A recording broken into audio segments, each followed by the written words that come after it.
கர்த்தருடைய பரிசுத்த நாமத்துக்கு மகிமை உண்டாவதாக. இந்த நாளிலும் உங்களுக்கான வேத வார்த்தைக்கு நேராய் அன்போடு கூட அழைக்கிறோம். இந்த நாளின் தியானத்துக்கென்று சங்கீதங்களின் புத்தகம் 2ஆம் அதிகாரம் 7வது வசனத்தை நாம் வாசிக்க கேட்போம்.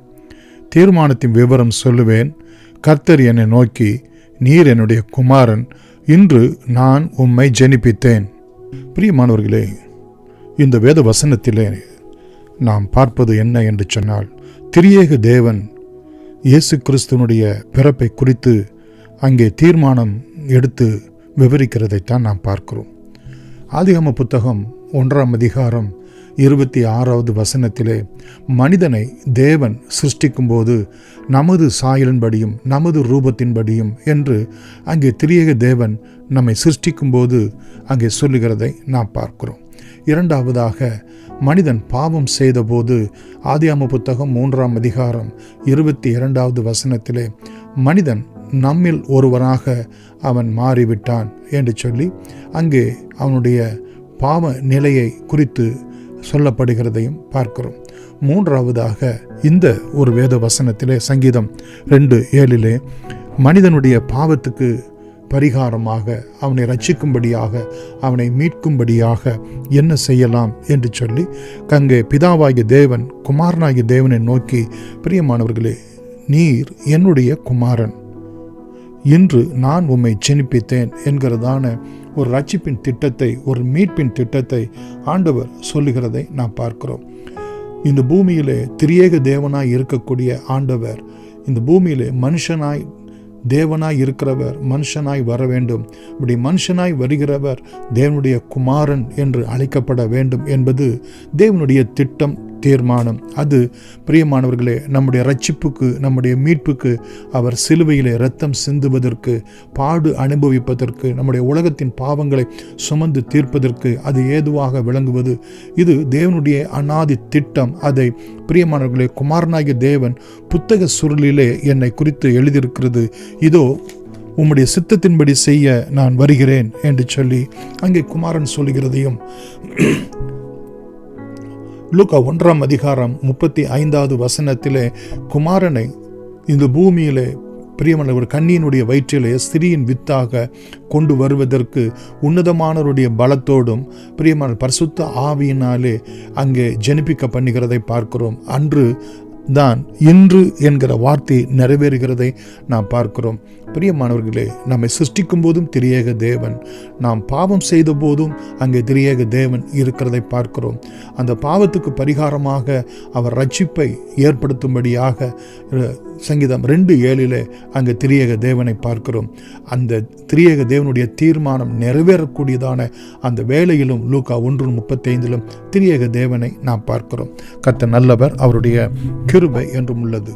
அப்போஸ்தலர் நடபடிகள் 13ஆம் அதிகாரம், பிரியமானவர்களே, கர்த்தர் நல்லவர், அவருடைய கிருபை என்றும் உள்ளது. அங்கே அப்போஸ்தலனாகிய பவுல் சொல்லுகிறதை நாம் பார்க்கிறோம். நீர் 13ஆம் அதிகாரம் 32வது வசனத்திலே, நீர் என்னுடைய குமாரன், இன்று நான் உம்மை ஜெனிப்பித்தேன் என்று 2ஆம் சங்கீதத்தில் எழுதியிருக்கிறபடியே இயேசுவை எழுப்பினதினாலே தேவன் நம்முடைய பிதாக்களுக்கு அருளி செய்த வாக்கு தத்தத்தை அவர்களுடைய பிள்ளைகளாகிய நமக்கு நிறைவேற்றினார் என்று உங்களுக்கு சுவிசேஷகமாய் அறிவிக்கிறோம். பிரியமானவர்களே, அவருடைய வாக்கு தத்தம் என்ன? நமக்கு அவர் குமாரனாக இந்த பூமியிலே கொடுக்கப்பட வேண்டும் என்பதுதான். கர்த்தருடைய பரிசுத்த நாமத்துக்கு மகிமை உண்டாவதாக.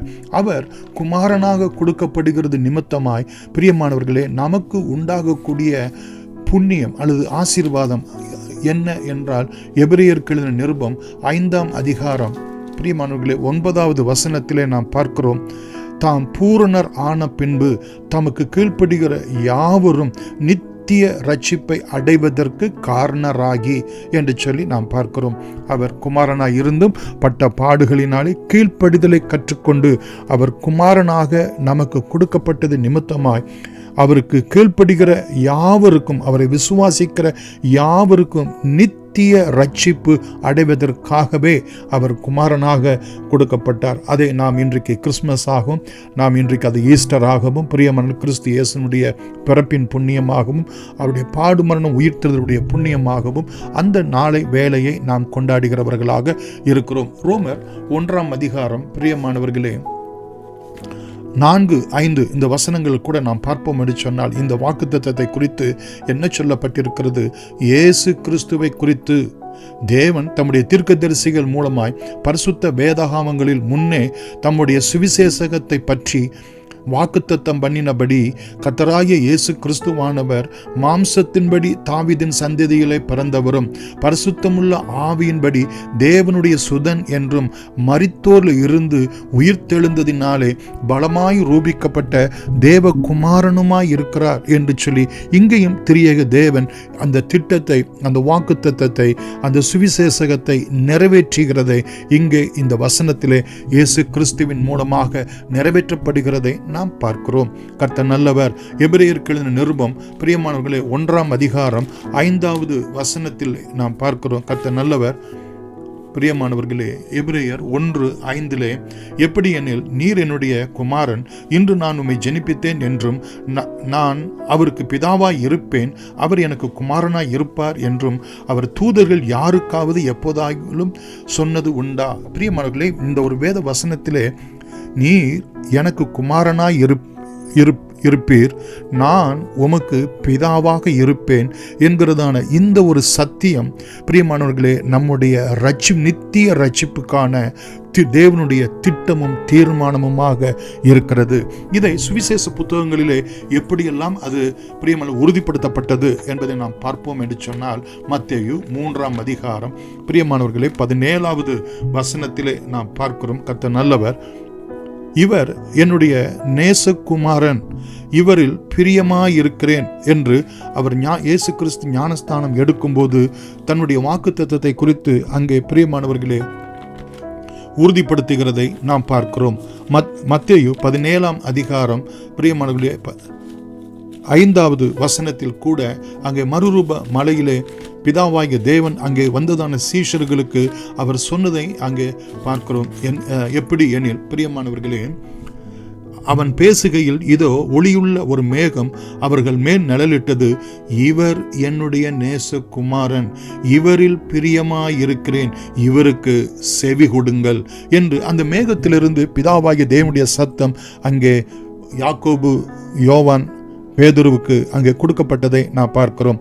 பிரியமானவர்களே, இதை குறித்து நாம் மேலும் பார்ப்போம் என்று சொன்னால், யோவான் 1ஆம் அதிகாரம் 14வது வசனத்தில் கூட நாம் பார்ப்போம் என்று சொன்னார், அந்த வார்த்தை மாம்சமாகி கிருபையினாலும் சத்தியத்தினாலும் நிறைந்தவராய் நமக்குள்ளே வாசம் பண்ணினார், அவருடைய மகிமையை கண்டோம். அந்த அது பிதாவுக்கு ஒரே பேரானவருடைய மகிமைக்கு ஏற்ற மகிமையாயிருக்கிறது.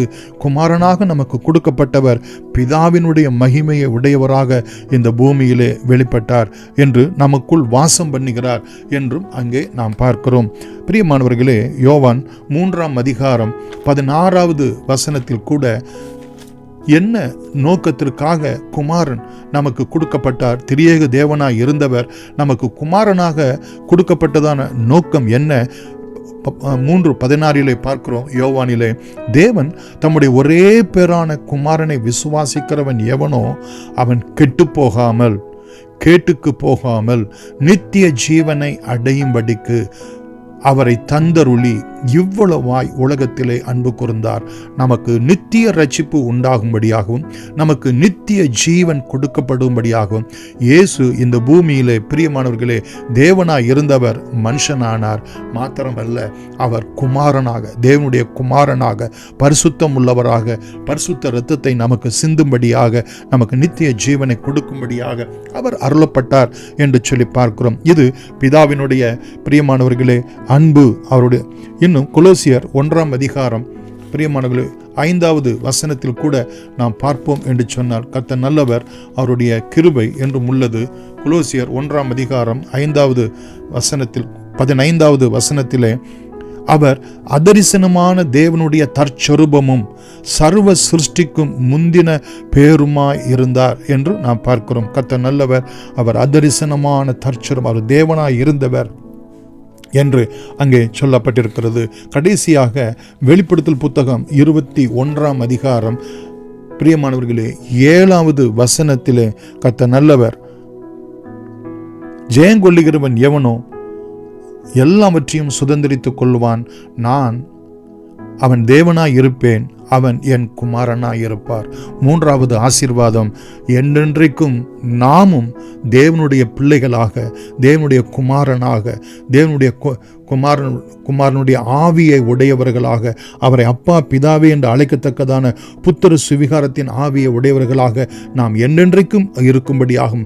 அவர் நம்முடைய தகப்பனாக, நம்முடைய தேவனாக என்றென்றைக்கும் விளங்கும்படியாக நாம் ஜெயங்கொள்ளுகிறவர்களாய், கர்த்தராகிய இயேசு கிறிஸ்துவை நாம் விசுவாசிக்கிறவர்களாய், ஏற்றுக்கொள்ளுகிறவர்களாய், அவருக்கு நம்மை அர்ப்பணிக்கிறவர்களாய் விளங்கும் போது இந்த ஒரு பாக்கியத்தை நாமும் சுதந்திரித்துக் கொள்வோம். நித்திய ரட்சிப்பை, நித்திய ஜீவனை நாம் தேவனுடைய குமாரன் அல்லது தேவனுடைய குமாரர்கள், தேவனுடைய பிள்ளைகள் என்று அழைக்கப்படுகிற பாக்கியத்தையும் பெற்றுக்கொள்ள அவர் இன்றும் என்றும் அனுகிரகம் செய்வார்.